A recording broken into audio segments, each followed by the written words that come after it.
Hi there, I'm Kaylee. On my birthday, my sister hit me in front of everyone with a cake stand. Why? Because I said no to signing over my $850,000 stock. But that wasn't the start. It began way before, with quiet manipulation, fake brunches, family pressure dressed up as love. They planned it like a business deal. They smiled while scheming. And when I didn't play along, they tried to break me. Ever been betrayed by the people who once called you family? They never said it, but I wasn't the daughter they wanted. I figured that out before I learned long division, somewhere between my 9th birthday and my sister's 15th dance recital. That year, I asked for a telescope. I got a plastic tiara instead. My mother clapped as Shayna placed it on my head, her face glowing like she'd just crowned royalty. I smiled for the photos, but inside, something small and solid curled in my chest. I learned early, if you didn't sparkle the way they wanted, you'd better disappear quietly. Now, at 33, I was still expected to play along, still supposed to pretend the family frame wasn't cracked straight through. They called me independent, like it was a flaw. Shayna was the one they showed off. Pretty, bubbly, Instagram perfect. Me? I was a name in their group texts when they needed tax advice or a second driver for Thanksgiving. A week before my birthday, we had dinner at my mother's house. I should have known it wasn't just a catch-up night when she set the table with real napkins. Darlene poured Chardonnay for everyone, except me. I had water, apparently because I was always so uptight. "So," she started, swirling her glass, "you still doing well with those stocks of yours?" Her voice was syrupy, but there was glass under it. Before I could answer, Shayna jumped in. "Tech or energy? Just curious. You know, since we're family." I looked at her over the rim of my glass. "Diverse portfolio," I said simply. She grinned like I'd handed her a puzzle she couldn't solve. My mother added, "It's just, you know how the market is. Seems silly for one person to hold too much when others could benefit too." Then she buttered her roll like she hadn't just suggested I start redistributing my investments to my freeloading sibling. I didn't respond. I let silence say what needed to be said. But inside, I took note, not just of the words, of the way they looked at each other before speaking, like they'd rehearsed this, like this dinner was a soft opening to something worse. When the night ended, Shayna hugged me goodbye with the tightness of a person trying to remind you she's still your sister. Her perfume clung to my jacket the whole drive home. I rolled the windows down. Back in my apartment, I didn't turn on the lights. I just sat in the dark, phone in hand, scrolling through her feed. Photos of spa days, new sponsorships, perfect smiles. The caption on her latest, "Family is everything." Meanwhile, Mom hadn't even asked how my quarter ended at work. No one knew I'd pulled a record bonus. Or maybe they did. Maybe that was the whole point of dinner. I stood in my kitchen looking around at everything I'd built. No one handed me this life. I worked through nights, saved every raise, paid for my own education, and still sent birthday checks to the same mother who once told me I should smile more like Shayna. I poured myself tea. No wine. I needed a clear head now. Something told me they weren't done. The water in my mug had gone cold. I was still standing in the kitchen, staring at nothing in particular, when I decided to check my portfolio. Something I did every Sunday night, part of my routine. My brokerage dashboard loaded like it always did, familiar and clean. Then came a pop-up that stopped me cold. Unrecognized login attempt. Location? Unknown device. Time? 10:13 p.m. I stared at it. The timestamp was just 3 hours after dinner with my mother and Shayna. My fingers moved slowly, refreshing the page, checking device logs. There it was again. Same time, same failed attempt, same eerie message. Attempted access denied. I hadn't logged in from any new device. No one else had access. Not legally. I shut the laptop lid and leaned back, pulse steady but sharp. I'd known they were circling. I just didn't think they'd be this sloppy. Or maybe they assumed I wouldn't notice, or worse, wouldn't care. I didn't sleep much that night. I reset passwords, enabled two-factor authentication on every platform I owned. I even locked down old email addresses, the ones I barely used anymore. Then I encrypted all my work files, just in case. By the time the sun rose, I'd secured everything but my peace of mind. That morning, I was sipping reheated coffee and scrolling through emails when one stood out.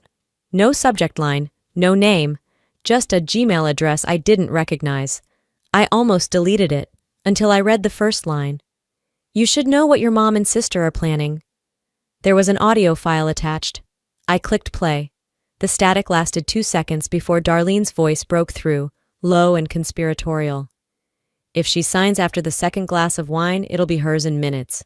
She won't even think to question it. Shayna's voice followed, casual, amused. And if she asks, we just tell her she was being generous. You know how she gets when she's grateful. I didn't drop the phone. I placed it down carefully like it might explode. They weren't guessing. They weren't hoping. They were planning, scheming, like I was an account, not a person, a walking, breathing jackpot. I stood still for what felt like an hour. The betrayal didn't come as a punch. It came as a cut, slow, surgical, deliberate. By noon, I had every device recording. I installed keyloggers, synced my cameras to private cloud backups, even upgraded the locks on my condo. I took screenshots, transcribed the audio, backed up everything twice. They wanted to play silent war? I'd fight in silence too, but on my terms. I told no one, not even my best friend, not yet, because this wasn't paranoia anymore. It was confirmation. 4 days passed. I didn't say a word to them, not a warning, not a threat. I waited. On the night of my birthday, the restaurant buzzed with polite laughter and polished silverware. I had chosen the place, a private room at La Sorella, not because it was my favorite, but because it had doors I could close if I needed to, and I had a feeling I would. Just before the toast, Calvin found me by the hallway leading to the kitchen. His eyes darted nervously between me and the door. I heard them, he whispered. In the car, last week. Your mom said something about getting you to sign after the second glass. Said it'd all be over in minutes. I stared at him. No shock, just silence. He flinched under it. You believe me? He asked. I already knew, I replied, then walked back to my seat. Dinner moved forward like a play everyone had rehearsed. Darlene laughed too loudly. Shayna complimented the wine she didn't pay for. I let them act, let them believe they still held the script. And then came the moment. Darlene clinked her glass. The room grew quiet, save for the soft hum of ambient jazz. She rose with her usual stage smile. What greater gift is there than family, especially when one of us has been abundantly blessed? Murmurs, soft nods. I didn't move. Shayna leaned across the table, envelope in hand. Just something symbolic, she said, placing it in front of me. It's nothing binding, just an affirmation of trust. I didn't touch it. I looked at her, then at our mother. Then I slid the envelope across the table, face down. I came for dinner, not a transaction. The silence was thick. Someone shifted in their chair. A fork clinked to the floor. Darlene's smile didn't disappear. It froze. Cracked.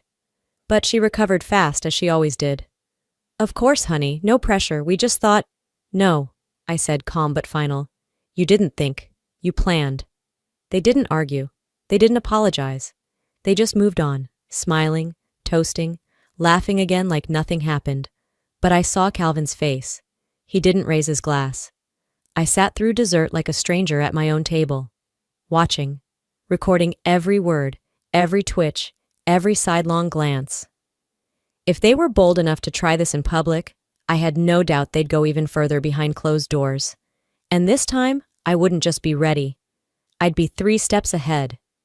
That night, I barely slept, but when I did, it wasn't rest. It was calculation. By sunrise, I was at my kitchen table with a notepad, listing every moment from the dinner. Who spoke, who didn't, what time that envelope hit the table. This wasn't paranoia anymore. It was pattern recognition. My phone buzzed. Calvin. I don't know what to say. That wasn't okay. Me. Thanks. I warned them. This is on them now. I meant every word. By mid-morning, I called Darlene. She picked up after 2 rings, her tone sweet, like she didn't spend the past week treating me like a target. Morning, sweetheart. I'll keep this short, I said. If you bring this up again, stocks, signatures, anything, I'll consider it harassment, public or private. There was a pause. You're being dramatic, she replied, that condescending tone curling under her breath. We're family, Kaylee. Then act like it. I ended the call and saved the timestamp. Later that afternoon, I met up with Quinn, an old college friend who worked in a paralegal office. We sat in a coffee shop, quiet and off-grid. I showed her the messages, the login logs, even the transcribed voice memo. She didn't blink. You need documentation. Keep backing up everything. If they try again, you'll be covered, legally and morally. I'm not planning revenge, I said. I know, she nodded, but they don't. That night, I made a folder on my cloud drive. Case_backup_1. I added subfolders. I built a timeline. And then I wrote a short summary at the top of a document.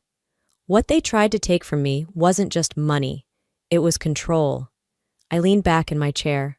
My hands weren't shaking anymore. Let them keep pretending. Let them think I was still the quiet one. They had no idea what quiet could really do. 2 days after the dinner debacle, I walked into Shayna's condo already knowing it was a trap. Everything was staged. Croissants in woven baskets, overpriced juice in glass carafes, candles flickering like we were at a spa, not a battlefield. Shayna greeted me with an over-practiced hug. Glad you came, she said, like I had a choice. Darlene was already seated, her posture stiff, hands folded neatly on her lap like she was preparing to give a sermon. Calvin lingered in the background, quieter than usual. 15 minutes into brunch, the mask slipped. You embarrassed your sister in front of people who matter, Darlene began, calmly like she was reading from a parenting manual. You owe it to her, to this family, to make it right. Shayna slid the envelope across the table again like it was nothing. It's just legal housekeeping. Sign it, and we can all move forward. I didn't touch it. Any further pressure, I said, and I'll treat this as an attempt to defraud. Try me. They blinked. Darlene's lips parted, but I didn't give her time. You act like my success is an accident, like I'm a glitch in your perfect picture. I worked for everything I have. I earned it. Darlene's voice turned sharp. You think that stock makes you better than us? No, I replied. But what I sacrificed for it, that's what makes me different. The room fell silent. Then Calvin stood up. This isn't brunch. It's bait, he said flatly. You didn't invite her to reconcile. You wanted her signature. Darlene's head snapped toward him. Shayna's jaw dropped. I reached for my coat. You can keep the food, I said. I'm done feeding this cycle. I left without looking back. Back at my place, I didn't unpack. I documented everything. What was said, who was there, what time it happened. Then I emailed Jerome, the attorney Quinn recommended. Subject line, requesting consultation. I added every file I'd collected, screenshots, recordings, login reports. I included a transcript of brunch. They turned this into a campaign. Fine, I'd turn it into a case. 2 days later, I stood at the edge of a banquet hall I never agreed to fund. My name was printed on the program. Platinum sponsor, right beneath the charity's title. I hadn't donated a dime. The walls were wrapped in white fabric, the kind meant to hide flaws, and each table was topped with centerpieces more expensive than honest conversation in my family. Darlene stood near the podium. Shayna was already mingling, beaming in red silk, her voice sharp with charm. I kept to the corner until Shayna's voice floated over the speakers. We're so grateful to my sister Kaylee, whose generosity helped bring this night to life. People clapped. Darlene turned and pointed me out like a prize pig. My hands curled into fists. When the applause died down, I stepped forward. I need to clarify something, I said, my voice even but loud enough. I wasn't informed, and I didn't approve the use of my name or likeness for this event. I won't be associated with this presentation. There was silence. Then, murmurs. Shayna came down from the stage, fake smile frozen in place. Kaylee, don't be dramatic, you're overreacting. No, I replied, you're exploiting. She hissed through her teeth. Can't you just pretend for once? I stopped pretending the second you turned my life into leverage. I turned to leave. She followed. You really want to ruin this? And before I could respond, she snapped. She reached toward the dessert table, grabbed a metal cake stand, and hurled it like it had weight to prove. It struck my temple. I crumpled to my knees. Gasps filled the air. Someone screamed. Blood hit the marble floor before I could even process the pain. A videographer dropped his camera bag, phone already out filming. Tobias, a cousin I hadn't spoken to in years, pushed through and knelt beside me. "Call 911, he barked. Calvin's voice rose. "You assaulted her in front of everyone!" Darlene shouted at me from across the room. "Look what you did! You pushed her too far!" My dress stuck to my skin. Warm, wet. I didn't argue. I didn't scream. I reached for my phone, opened the camera, and hit record. Hours later, under hospital lights, a doctor told me I had a minor skull fracture. A police officer stood by my bed. "I want to press full charges," I said. "No settlement, no contact." He nodded. I asked for a pen. Then I called Jerome. "Prepare everything," I told him. "I'm done letting them write the rules." Tobias came by the next morning. He didn't text first. He just knocked, 3 times, slow and solid. I opened the door with a bandage still taped to my temple. He didn't flinch when he saw it. "I've got the video," he said. "Everything." He handed me a flash drive. I didn't plug it in right away, just held it in my palm like it weighed 100 pounds. But when I did, when I finally watched Shayna raise that cake stand and swing, it all looked worse than it felt. Even the blood on the floor, even my mother yelling that I'd caused it. Jerome watched the footage next. No emotion, just silence. When it ended, he leaned back in his chair and said, "We're not asking for justice anymore. We're invoking it." Calvin reached out later that day, said he had old recordings on his phone, conversations with Shayna. One of them had her laughing about gaslighting Kaylee into gratitude. He forwarded the audio. It clicked like puzzle pieces falling into place. Shayna wasn't impulsive. She was deliberate, practiced, cold. By the following morning, Jerome had filed charges: felony assault plus attempted financial coercion. A restraining order was processed, and subpoenas prepped for the guests who saw it all. The press caught wind within 24 hours. Tech analyst assaulted by sister over inheritance dispute. They used a flattering headshot from LinkedIn, one I'd nearly deleted. Darlene and Shayna tried to get ahead of it. They claimed I faked the injuries, that I had a breakdown, and they were just trying to protect me from myself. But video doesn't lie. Tobias agreed to testify. So did a woman from the catering staff who'd witnessed the hit and never forgot the sound. Calvin sent more screenshots. Shayna had been spiraling. Texts about finally getting what she deserved, about teaching Kaylee a lesson. Jerome's team expanded. Even a media advisor offered to volunteer. "Your case is strong," she told me, "and your voice is finally being heard." That night, I stood in front of the mirror, tracing the bruise that spread like ink down my cheekbone. They'd tried to turn my life into a weapon. I'd make sure the truth struck harder. The courtroom was colder than I expected, not in temperature, just in silence. The kind of hush that made even shoe scuffs sound disrespectful. I sat beside Jerome at the plaintiff's table. Shayna sat across the aisle, arms crossed, her lawyer whispering urgently in her ear. Darlene had her sunglasses on indoors, like hiding behind them might soften the truth. The judge entered. We rose. Jerome started with the video. No monologue, no drama, just played it, raw. Shayna swinging the cake stand. Me collapsing. Darlene yelling. The gasps in the gallery weren't mine this time. They were real. Tobias took the stand first, then the caterer, then Calvin. "She was baited, humiliated, and then struck," Calvin said. And I stood there watching it unfold. Shayna's attorney called it a misunderstanding triggered by emotional stress. Darlene doubled down. "My daughter exaggerates everything. She's always been sensitive." When it was my turn, I stood. I didn't look at them. I spoke to the jury. This wasn't about emotion, it was entitlement. I wasn't attacked because I said something cruel. I was attacked because I said no. Shayna refused to testify. She whispered to her lawyer with a fury that made her hands tremble. The jury deliberated for less than 4 hours. Verdict: guilty. Felony assault for Shayna. Civil liability for Darlene. Shayna would face probation, court-ordered therapy, and restitution. Darlene was fined and named in the civil judgment. Calvin didn't wait for them. After the sentence was read, he stood, looked once at Shayna, and walked out alone. Outside, reporters circled. I didn't stop.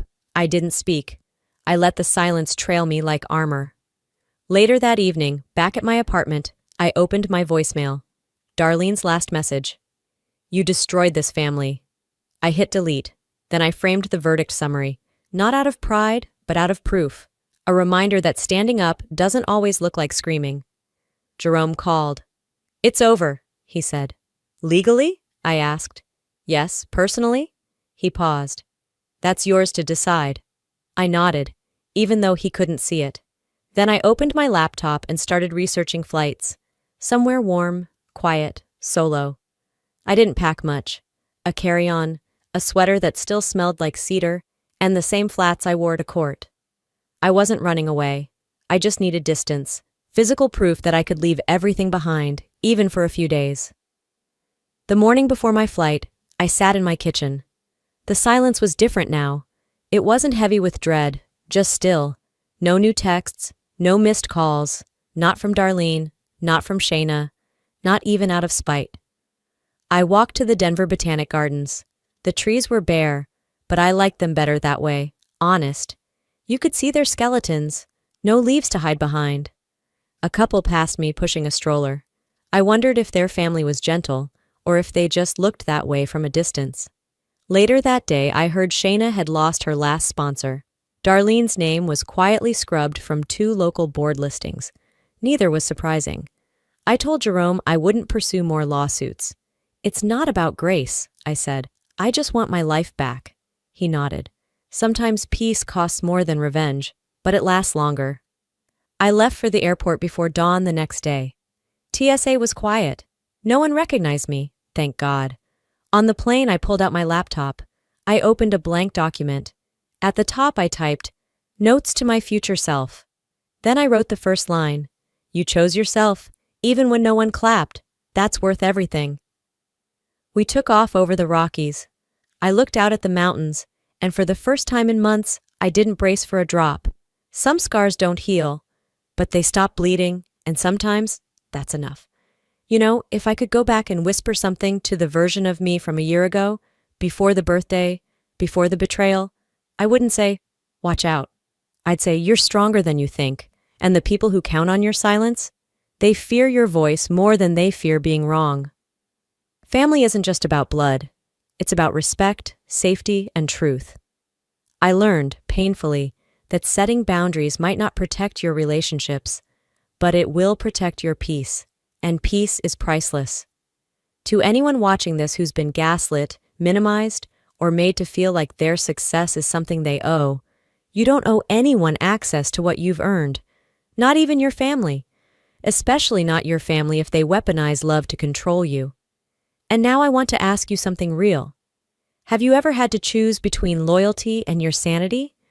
Between being the nice one and finally being honest? Let me know in the comments. If you related to this story, drop a 1 or tell me what city or state you're watching from. If it didn't hit home, tell me why. I'm here to listen. We all grow from different truths. If this story moved you, don't forget to subscribe to this channel for more true stories that matter. Let's keep these conversations alive, because healing doesn't happen in